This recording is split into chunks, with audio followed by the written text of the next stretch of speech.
오늘도 주님의 말씀을 통해 하나님 나라를 누리는 복이 있기를 주님의 이름으로 축원합니다.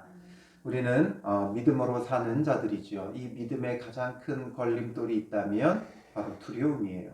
우리의 마음이 두려움에 한번 사로잡히게 되면 믿음은 온데간데 없어지게 되어지죠. 그러므로 우리가 늘 믿음을 이기는, 두려움을 이기는, 두려움을 돌파해 나갈 수 있는 승리하는 그런 믿음이 필요하죠. 그러므로 우리의 믿음의 눈을 열어 하나님이 우리의 그 어떤 두려움보다 크신 분이라는 것을 볼 수 있는 그런 것이 필요한 거예요. 이제 이스라엘 백성의 반응이 오늘 본문에 나와요. 정탐꾼들의 그 정탐 보고를 들은 백성들의 반응이죠. 1절에 보면 온 회중이 소리를 높여 부르짖으며 백성이 밤새도록 통곡하였더라. 이스라엘 자손이 다 모세와 아론을 원망하며 이렇게 되어 있어요. 그 정탐꾼들의 정탐의 보고를 들은 후에 소리 높여 부르짖고 밤새도록 통곡하고 모세와 아론을 원망하기 시작한 거예요. 무엇 때문에 이렇습니까? 이들은 10명의 정탐꾼의 악평을 듣고 나서 이렇게 반응하고 있어요. 갈렙이 이들에게 우리가 올라가서 그 땅을 취하자 능히 이기리라 말하지만 그런 말들은 들리지가 않아요. 사람들의 귀는 무엇에 더 익숙하고 무엇에 더 잘 사로잡히느냐? 바로 이 악평이죠. 그들의 악평이 이 지금 온 이스라엘 백성, 온 회중의 마음을 사로잡아 버렸어요. 왜냐하면 악평은 그들의 마음에 뭘 가져와요? 두려움을 가져오니까요. 결국 이 악평의 소리에 이들의 마음이 두려움으로 사로잡힌 거예요. 우리가 거기 올라가면 이제 우리는 다 뭐 한다는 거예요? 죽는다는 거죠.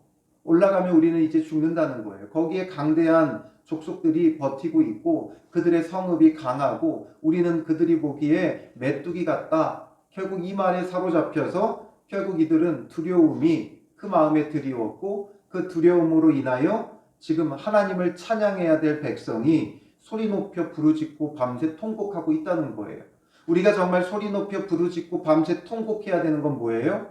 우리의 불순종의 죄악들, 우리가 하나님의 뜻대로 살아가지 못하는 그 죄에 대하여 나의 욕심과 정욕에 사로잡혀 있는 모습, 두려움에 사로잡혀 있는 모습, 우상 숭배의 모습, 이런 것들로 우리는 부르짖고 통곡해야 되는데 지금 이들은 자기들 죽게 되었다고 밤새 부르짖고 통곡하고 있다는 거예요.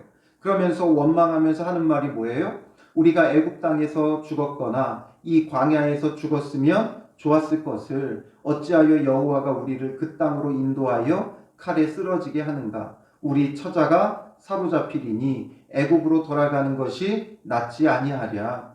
이에 또 서로 말하되 우리가 한 지휘관을 세우고 애굽으로 돌아가자. 이들은 계속 뭐 타령해요? 애굽 하고 있는 거예요. 애굽이 더 나았다. 차라리 애굽에서 고기 먹었으면 좋았을 것을 애굽으로 돌아가는 게 낫다. 애굽에서 차라리 죽는 게 낫다. 왜 이 고생하고 죽냐? 차라리 고생 안 하고 죽는 게 더 낫지. 지금 이러고 있는 거죠. 그러니까 한 지휘관을 세우고 애굽으로 돌아가자. 이 애굽이 뭐가 좋다고? 그 애굽에서 종살이하며 그들에게 노역이 심해 고대 그들이 하나님께 부르짖으며 고통의 세월을 보낸 것을 잊지 못하는 거예요. 잊어버린 거예요. 잊어버리고 그때가 더 좋았고 그때가 더 나았고 차라리 그게 더 좋았다 이거죠. 결국 이 애굽 타령하는 건 뭐라 그랬어요? 하나님의 구원을 헛되게 하는 거예요. 하나님께서 그 애굽에서 건져내 주시고 구원해 주셨는데 애굽 타령하는 건 하나님의 그 구원을 무가치하게 하고 하나님의 구원을 헛되게 하는 거예요. 그러면서 마침내는 한 지휘관을 세우고 애굽으로 돌아가자. 한 지휘관을 세운다는 건 하나님께서 세우신 모세를 버리겠다는 거죠. 그래서 모세에게 반역하겠다는 거예요. 모세를 반역한다는 건 곧 하나님께 반역하는 거죠. 그래서 애굽으로 돌아가자. 우리의 모습이 이러할 때가 너무 많죠. 그때가 좋았는데, 그때가 좋긴 뭐가 좋았어요. 그때도 고통스러웠고 옛날이 좋았는데 옛날이 뭐가 좋았어요. 옛날 하는데 그 옛날 그 옛날 정말 먹을 것 없고 힘들었던 그 시절, 그 시절이 좋았다고 하는데 그때로 돌아가면 뭐가 좋아요? 그때는 뭐 하나만 있어도 배불리 먹었는데, 김치만 있어도 맛있었는데, 김치밖에 없었으니까 김치가 맛있지요. 지금 얼마나 먹을 게 많이 있어요. 그 입맛이 변했고 더 풍요롭고 풍성한 시대를 살아가는데 옛날이 좋았다 자꾸 얘기한다는 거죠. 결국 우리의 이 모습은 하나님 믿기 전이 더 나았다라는 말과 다르지 않은 거예요. 그러니 하나님의 구원을 헛되게 하는 오늘 우리의 모습을 버려야 되는 거죠. 이 말을 듣고 모세와 아론이 어떻게 해요? 이스라엘 자손의 온 회중 앞에 엎드린지라. 그들에게 굴복한 게 아니라 이제 하나님의 그 진노에 대한 두려움으로 엎드린 거예요. 이들이 이렇게 반응하니까 이제 하나님의 진노가 이들에게 임할 수밖에 없죠. 그 두려움 속에 엎드려요. 그러니까 이제 여호수아와 갈렙이 어떻게 해요? 그들의 그 완악함을 보고 그들이 지금 하나님께 반역하는 것을 보며 정말 비통해하면서 6절에 그 땅을 정탐한 자 중 눈의 아들 여호수아와 여분의 아들 갈렙이 자기들의 옷을 찢고 이스라엘 자손의 온 회중에게 말하여 이르되 우리가 두루다니며 정탐한 땅은 심히 아름다운 땅이라. 우리가 정탐한 땅 정말 심히 아름다운 땅이다. 그리고 중요한 것은 그 땅에 누가 사느냐가 아니라 그 땅에 누가 있느냐가 아니라 8절에 여호와께서 우리를 기뻐하시면 우리를 그 땅으로 인도하여 들이시고 그 땅을 우리에게 주시리라. 그 땅에 사는 자들이, 그 땅에 거주하는 자들이 가나안 땅에 우리가 들어가고 못 들어가고를 결정하는 것이 아니라는 거죠. 그 땅에 약한 자들이 살면 우리가 그 땅에 들어가 그 땅을 얻을 수 있는 것이냐? 아니라는 거예요. 그 땅에 강한 자들이 있으니까 우리가 그 땅에 들어가지 못하고 그 땅을 차지하지 못하는 것이냐? 아니라는 거죠. 그럼 우리가 그 땅에 들어가고 못 들어가고는 어디에 있어요? 여호와께서 우리를 기뻐하시냐? 기뻐하지 아니하시냐라는 거죠. 그 땅의 거주민이 강하냐 약하냐가 중요한 게 아니라 하나님이 우리를 기뻐하시냐 기뻐하시지 않느냐, 이게 중요하다는 거예요. 우리의 판단의 기준이 좀 달라져야 돼요. 우리는 자꾸만 이 땅에 살아가면서 이 땅의 기준에 익숙해지고 이 땅의 기준에 사로잡혀 버렸다는 거예요. 강하냐 약하냐, 돈이 많냐 적냐, 힘이 있냐 없냐, 많이 배웠느냐 못 배웠느냐, 이런 것으로 우리는 자꾸만 판단하고 그런 것에 너무 많이 사로잡혀 있다는 거죠. 그런데 세상 속에서 살아가는 우리가 그런 것에 익숙해져 버려서 믿음이란 온데간데 없을 때가 너무 많아요. 정말 중요한 건 물론 강해야 얻을 수 있는 게 많겠죠. 돈이 많아야 살 수 있는 것이 많겠죠. 많이 배워야 할 수 있는 게 많고 나를 원하는 데가 많이 있겠죠. 그러나 그것을 뛰어넘는 그 모든 것에 승리하는 것은 전능하신 하나님이에요. 전능하신 하나님. 하나님의 뜻이 어디 있느냐라는 거예요. 하나님께서 뜻하지 않으면 아무리 많은 힘, 아무리 많은 능력을 가지고 있어도 아무것도 못해요. 심지어 오늘 밤 그 영혼을 하나님께서 데려가시면 아무것도 아닌 존재예요. 그러나 하나님이 기뻐하시면 아무리 연약해도 아무리 비천해도 아무리 못났더라 할지라도 하나님께서 하고자 하시면 무엇이든지 할 수 있다는 거죠. 약한 것을 택하여 강한 것들을 부끄럽게 하시는 하나님이세요. 아무 육체라도 자랑하지 못하게 하세요. 그러므로 우리는 강약보다 그 너머에 계시는 하나님을 바라봐야 되고 하나님께서 기뻐하시는 것이 무엇인가를 깨달아야 한다는 거죠. 그걸 깨닫지 못하니까 우리의 입술에 뭐가 있어요? 악평이 있는 거예요. 악평이. 불평과 원망이 있는 거예요.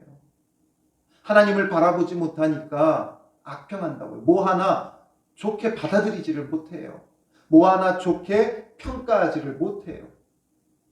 좋다고 하면서 그 땅이 젖과 꿀이 흐른다고 하면서 그 땅의 과일이 이렇게 좋고 풍성하다고 하면서 결국 하는 말이 뭐예요?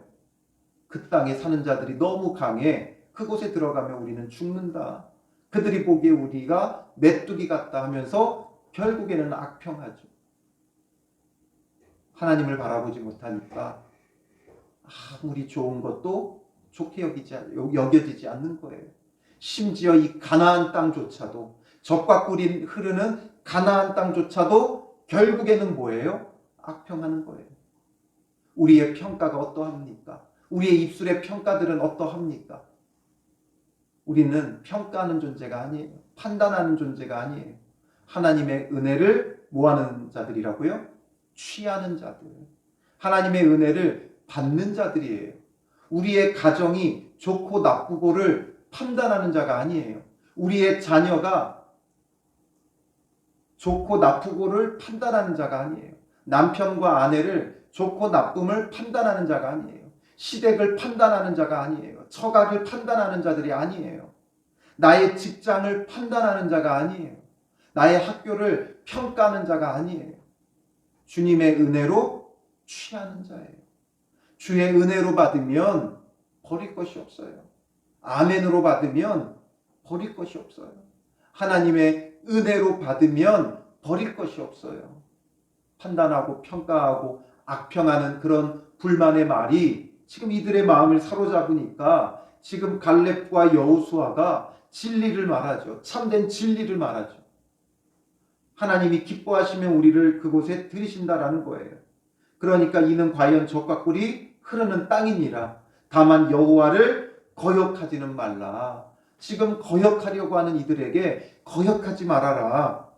그리고 또 그 땅 백성을 두려워하지 말라. 그들을 두려워하지 말아라. 하나님이 계시는데, 하나님이 우리와 함께 하시는데 왜 그걸 두려워하느냐. 그들은 우리의 먹이라 말하죠. 전 이 부분을 예전에 개역성경이 너무 좋아요. 개역성경에는 뭐라고 그래요? 그들은 우리의 밥이라. 밥이라. 우리의 언어 문화에서는 이게 더 맞죠. 먹이라가 아니라 그들은 우리의 밥이다. 가서 우리가 그들을 먹으면 된다. 그 땅을 우리가 먹으면 된다. 그 땅을 우리가 취하면 된다. 이거죠. 그들의 보호자는 그들에게서 떠났고 그들이 섬기는 우상 아무것도 아니다라는 거죠. 그러니까 마치 떠난 것처럼 버려진 것처럼 되어졌다는 거죠. 하지만 우리는 어때요? 여호와는 우리와 함께 하시느니라. 지금 이 성막을 통해 우리와 함께 하심을 눈으로 보여주고 계시고 또 구름 기둥으로 불 기둥으로 보여주고 계시잖아요. 하나님이 지금 우리와 함께 한다는 거예요. 우리 가운데 임재해 계신다는 거예요. 그 하나님을 거역하면 안 된다는 거죠. 하나님이 우리와 함께 하시니까 결론은 뭐예요? 그들을 두려워하지 말라. 그들이 아무리 거인이라 할지라도 하나님은 그 거인을 만드신 분이에요. 창조하신 분이에요. 그들과는 아예 비교도 되지 않아요. 하나님의 콧김에도 그들은 날아갈 수밖에 없어요. 하나님의 손짓에 살랑이는 이는 바람에도 그들은 날려갈 수밖에 없어요. 이렇게 참 진리를 그들에게 전하고 정말 생명의 말씀을 그들에게 해주죠. 그러나 그들의 반응은 뭐예요? 10절에 온 회중이 그들을 돌로 치려 하는데 아무리 말해줘도 들리지가 않아요. 왜 안 들려요? 두려움이 그들의 귀를 막아버린 거예요. 악평이 그들의 마음에 두려움을 주었고 그 두려움이 그들의 귀를 막아요. 두려움에 사로잡히면 하나님의 말씀도 들리지가 않아요. 아무리 생명의 말씀을 전해줘도 두려움에 사로잡혀 있는 사람에게는 아무것도 들리지 않아요.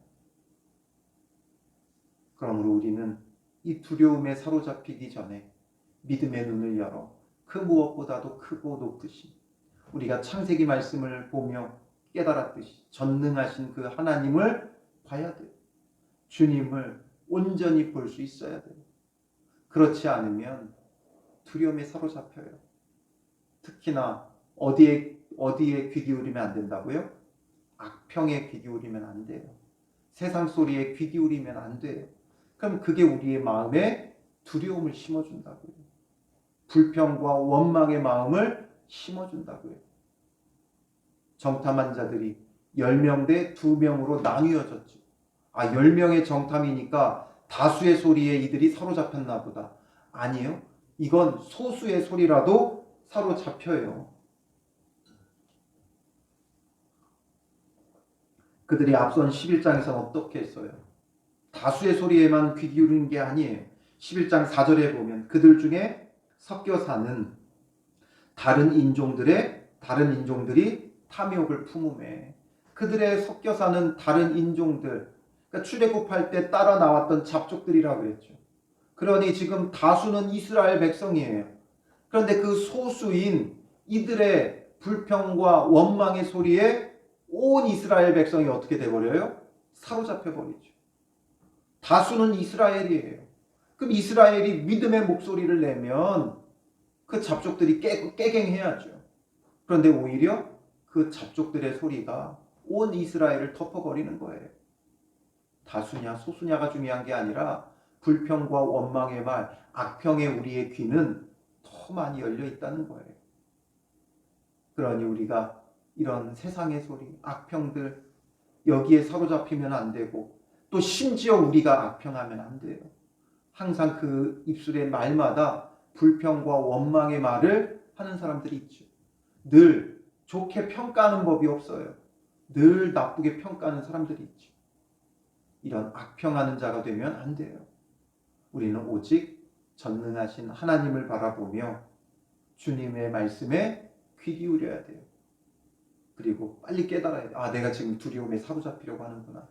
이 두려움이 지금 내 마음을 흔들어 놓는구나. 그러므로 믿음으로 주를 찾고 주를 바라보고 주를 붙잡고 하나님이 주신 것을 평가하지 말고 주님 안에서 믿음으로 취하는 은혜가 있어야 되는 거예요. 오늘 주어진 삶 속, 우리에게 주어진 모든 것들, 주어진 가정, 우리에게 주어진 형편, 주어진 일들, 이 모든 것 속에 하나님 앞에 감사하며 취하는 은혜의 날 되시기를 주님의 이름으로 축원합니다. 기도하겠습니다. 살아계신 아버지 하나님, 우리가 너무나도 많은 세상의 소리에 귀 기울이고 악평에 귀 기울이고 그러므로 두려움에 사로잡혀 하나님을 거역하는 우리의 모습을 보게 됩니다. 불신앙의 모습을 보게 됩니다. 하나님, 우리가 이런 불신앙의 모습을 온전히 버리게 하옵소서. 또한 우리가 심지어 우리의 입술에도 너무나도 많은 불평과 악평들이 있습니다. 주님, 우리가 판단하고 평가하는 자가 아니라 하나님이 주신 은혜를 취하는 자가 되게 하여 주시옵소서. 무엇이 되었든 우리의 가정도 또 우리의 이웃도 우리가 하는 모든 일들도 주님 안에서 은혜로 여기며 감사함으로 이 모든 것을 취할 수 있는 자들 되게 하옵소서. 하루하루 주님의 은혜를 깨닫게 하시고 우리의 삶의 문제보다 더 크신 전능하신 하나님을 바라보며 믿음으로 취하는 은혜의 사람들 되게 하시고, 그러므로 오늘 하루도 우리가 통곡하고 부르짖는 자들이 아니라 감사하며 찬양하는 자들 되게 하시고, 또 우리의 죄에 대하여 통곡하며 회개하고 돌이키는 참 믿음의 사람들 되게 하여 주실 줄 믿사오며 예수님의 이름으로 기도합니다. 아멘.